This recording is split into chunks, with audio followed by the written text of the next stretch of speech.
This is the Franchise QB Podcast, where we empower entrepreneurs to win big in franchising. We huddle up weekly to educate our audience about the most successful small business model ever created, franchising.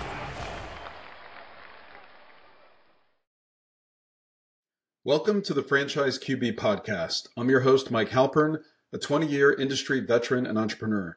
My mission is for listeners to achieve their American dreams of creating wealth and independence through franchise ownership. Every week, we speak with franchisees, franchisors, or vendors that support the industry.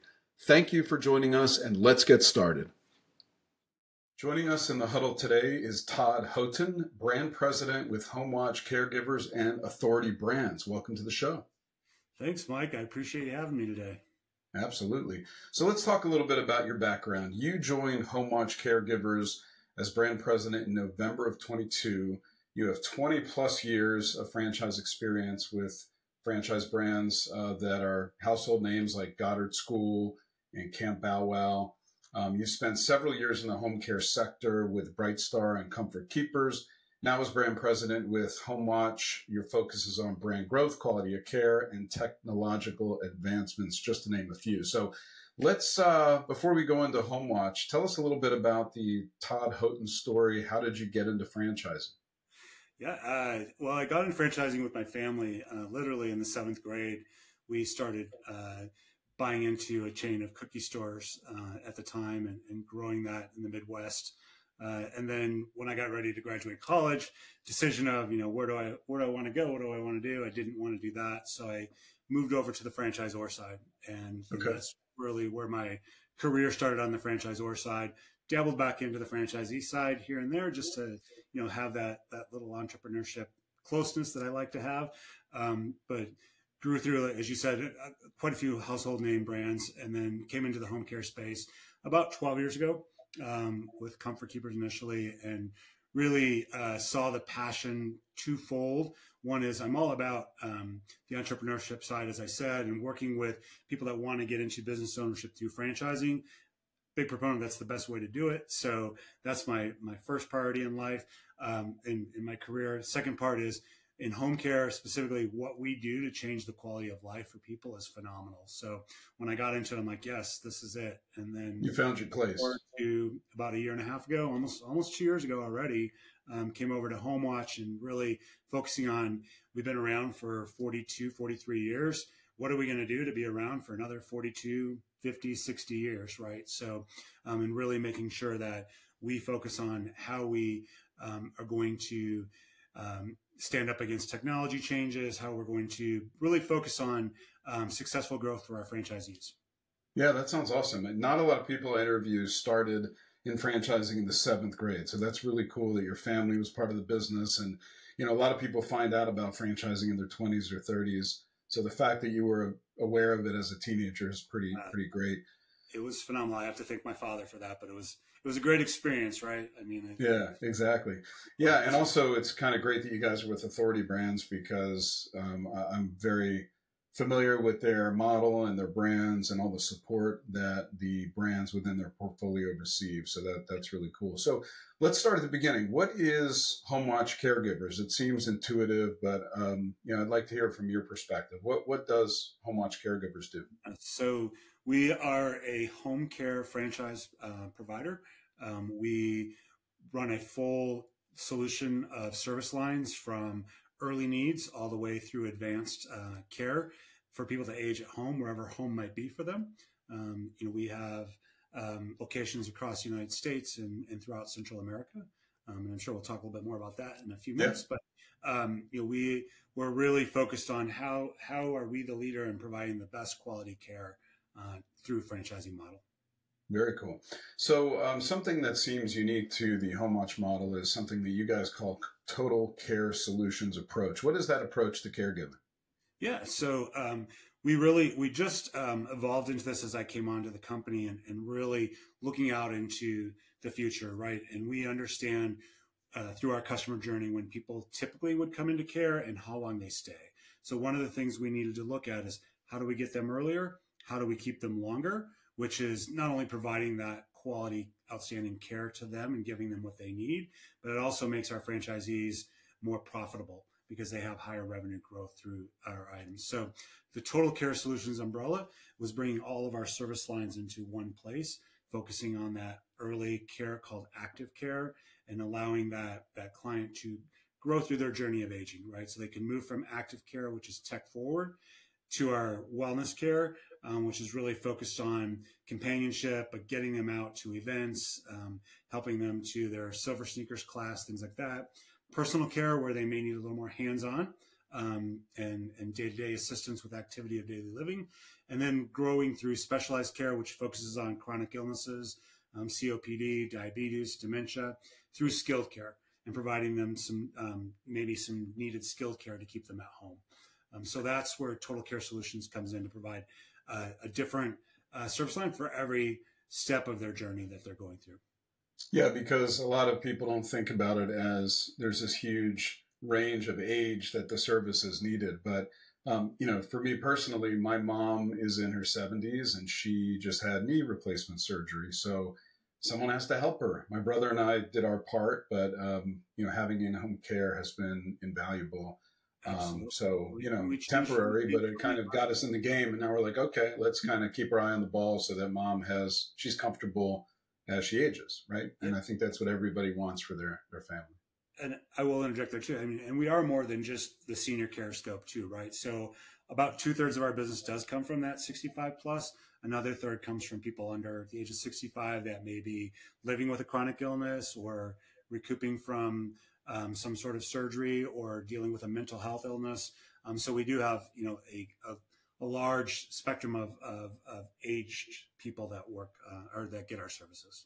Yeah, thanks for the clarification. So I'm excited to talk about this new technology that you guys have launched. It's called Homewatch Connect. So explain to us, what is Homewatch Connect? How does it help families utilizing the technology? And how does the franchise owner provide and benefit from the service? Yeah, absolutely. Thanks for asking that. It's a very exciting piece that we've come into. So one of my passions over the last many years is how do we bring more technology into the point of care to focus on keeping people connected and engaged and the ability to monitor them as well. So we brought to market, we did our pilots last year, brought to market earlier this year, our Homewatch Connect. It's the first piece or first two pieces. One is a smart camera device that interacts through the television. So who doesn't know how to use their TV? Who doesn't know how to use a remote control? So it makes perfect sense to integrate it into the TV.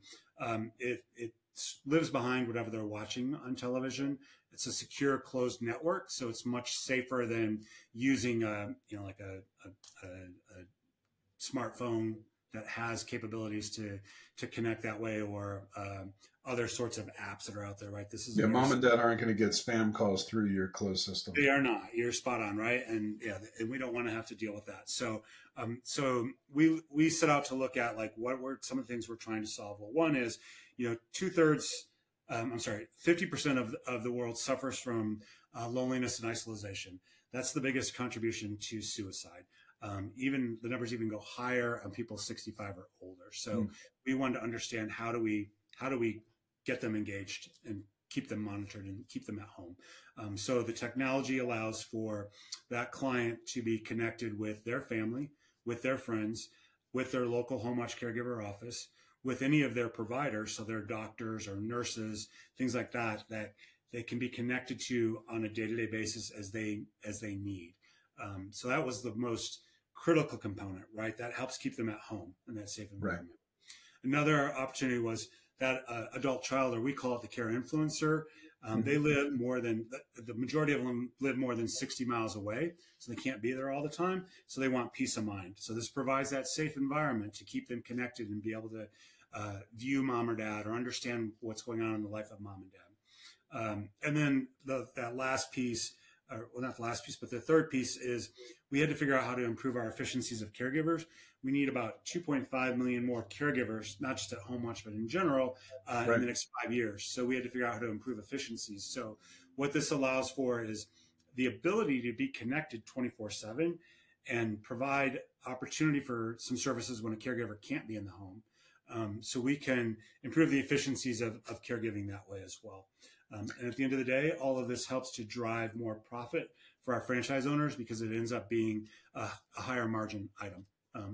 Yeah, and I watched the video to learn about and educate myself, and has a lot of really interesting applications, such as, distributing medications as to when that takes place with reminders, appointment reminders, wellness activities, dashboards that monitor things in the home like humidity, motion, temperature, just really cool stuff that I'm sure that the influencers and the seniors really enjoy.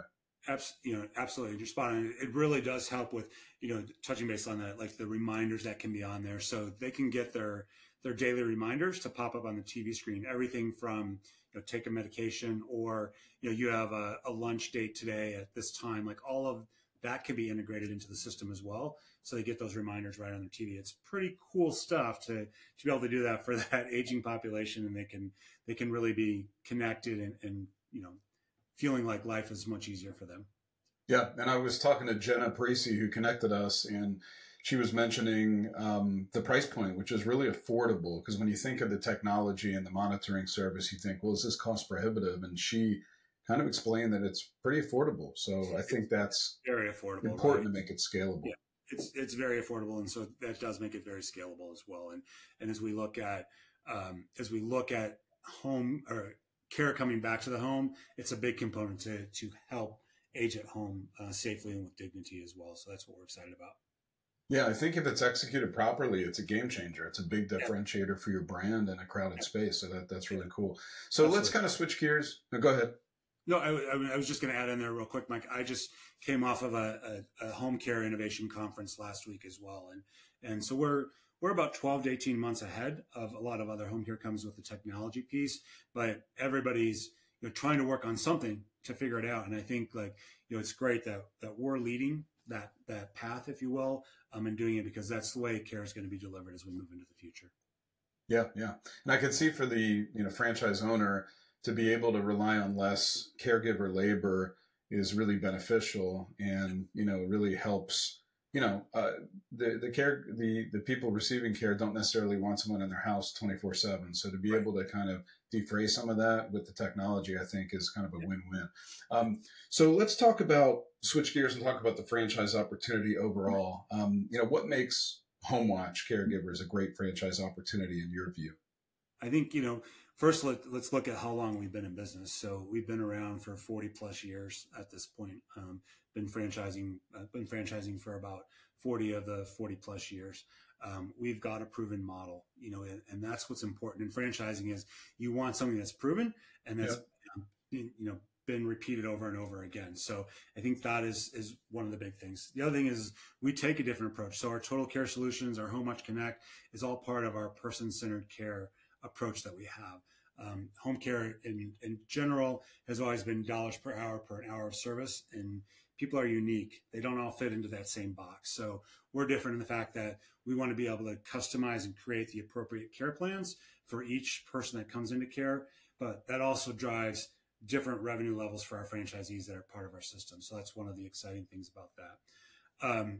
We do uniquely have a proprietary practice management platform. Some people refer to it as an ERM as well, but we call that Care Plus. That's been developed for us, which really helps us collect data, which is critical for us to go to payer sources on behalf of our franchisees and talk about our outcomes through the data that supports it and be able to get better reimbursement rates, things like that. The other piece is really around our technology advancements. So obviously our Homewatch Connect, with AB behind us, we've really been afforded the opportunity to move quickly to bring some of these technology solutions to market, which really differentiates us from others in the market and their ability to do that. We also have our own LMS platform called the Homewatch Caregiver University, which we really put a big emphasis on the training of our caregivers, getting them certified in different specialties, chronic illnesses, things like that really can differentiate us as well.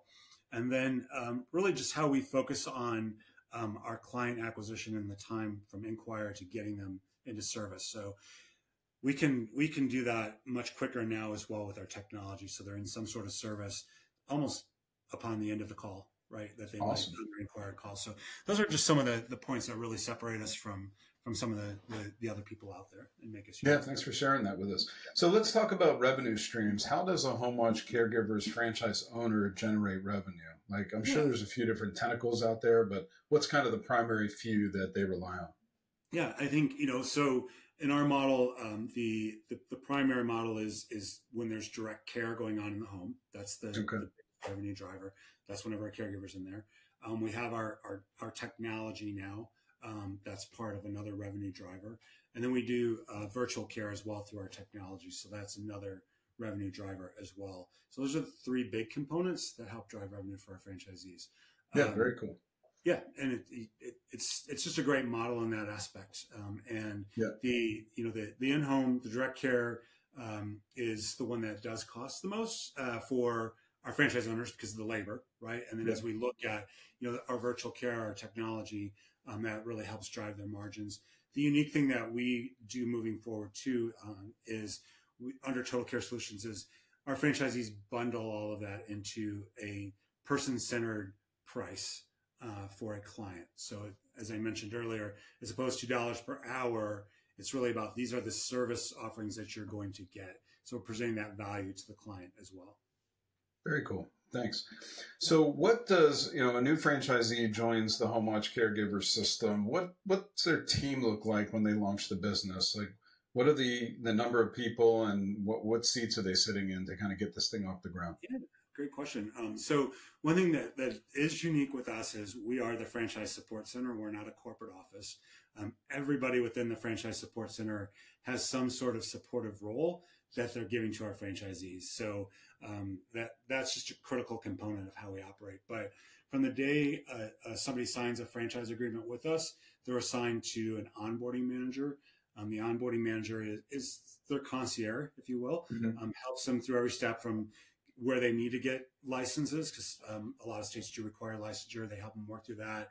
They help them with all their pre-opening requirements through all the systems processes that we have, and through our we call it our MAP, so it's their market action plan, their business implementation plan, different things that they have to go through. That onboarding team helps them with that.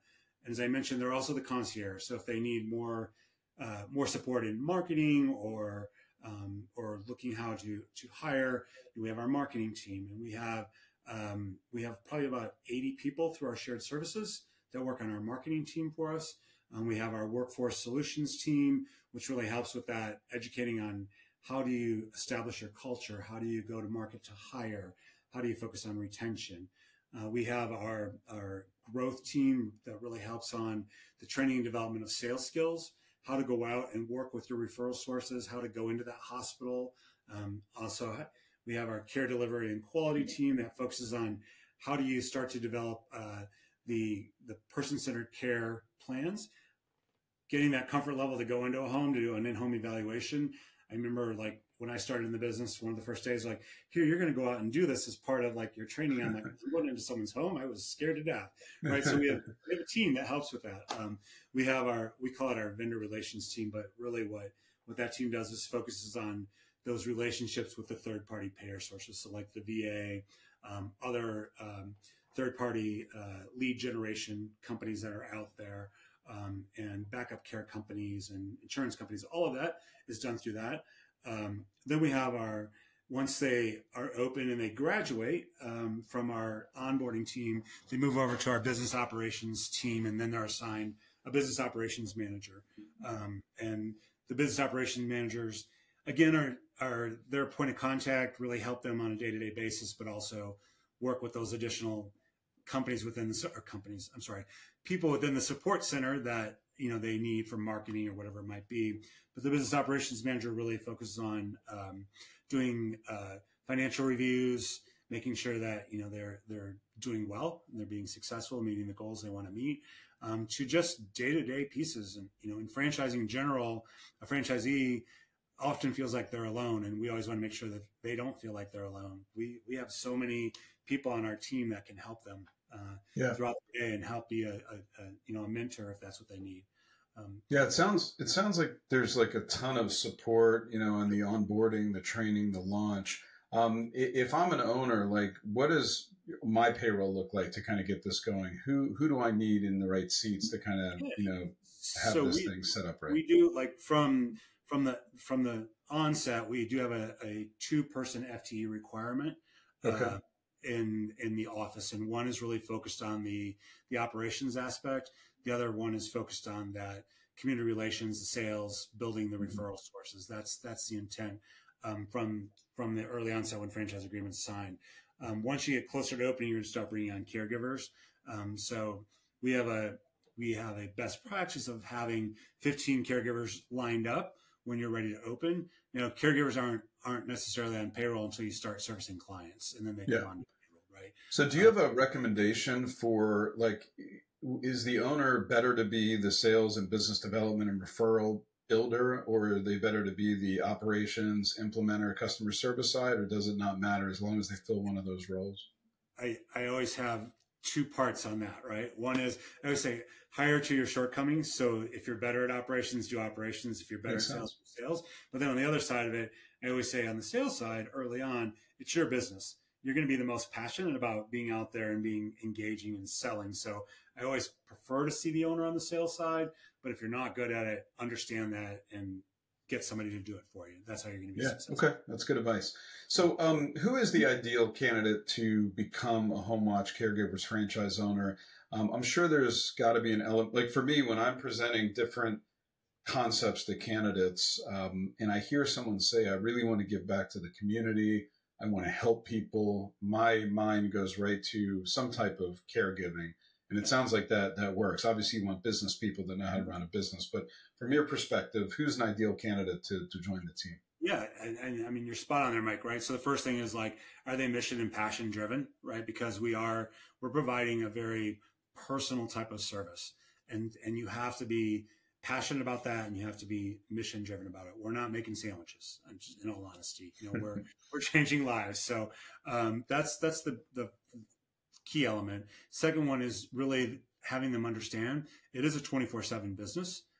Not to say that they're in an office 24/7, but things can go wrong in the middle of the night if you have caregivers out in the home. And early on, typically it's the owner that is handling those things until you get to a certain point where you obviously can have your staff, you grow your staff to do that. But early on, they just have to be aware of that.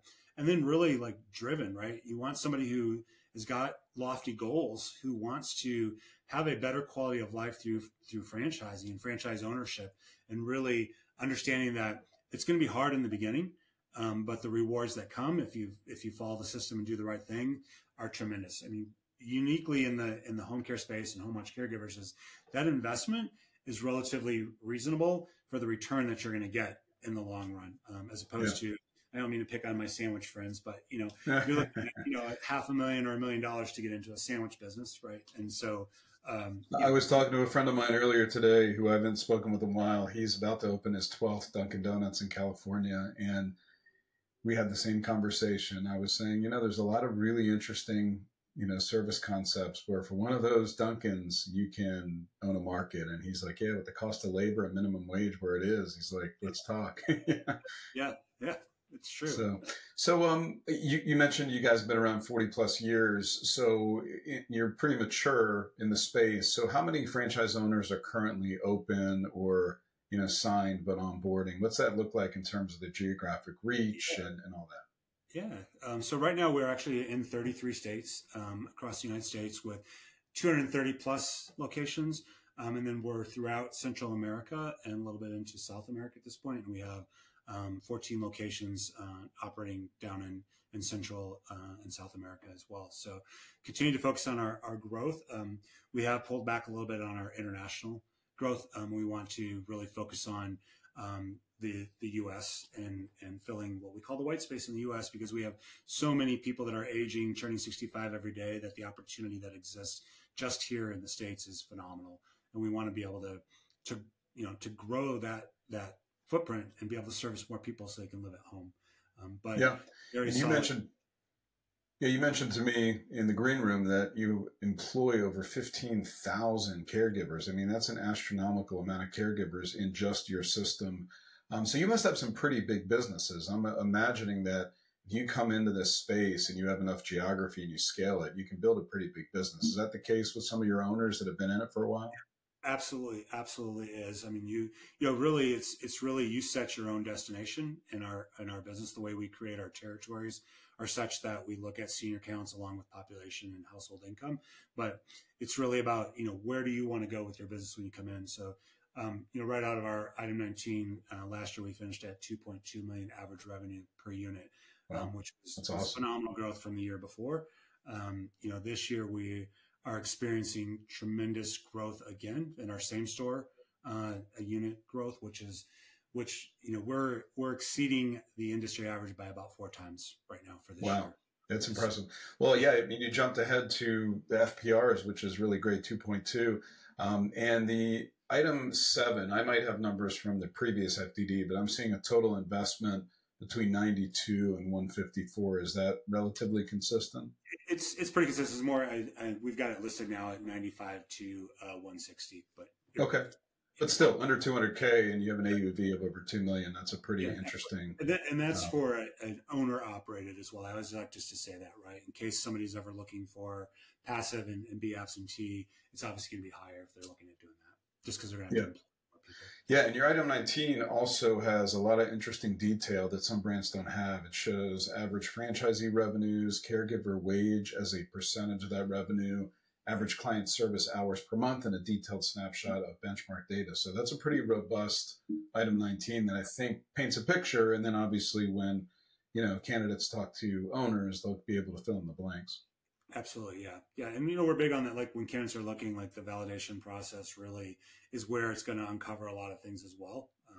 You know, they have the item 19. If they're a candidate, they can look at it, but they're always free to ask any questions they want when they're validating. And, yeah, absolutely. Well, this has been great, Todd. I appreciate you sharing all this information about Homewatch with us. Anything else you'd like to share today before we wrap up? I just appreciate you hosting me today, Mike. And for people that are out there looking for, you know, a passion, mission-driven business, Homewatch Caregivers is the one they should be looking at. Awesome. Well, I really appreciate it, Todd. If anyone listening would like to connect with Todd and his team to discuss Homewatch Caregivers, contact me at franchiseqb.com or on Twitter at QBFranchiseQB. I'll get you guys connected. Thanks, Todd, so much for taking the time to get in the huddle and speak with us about Homewatch Caregivers.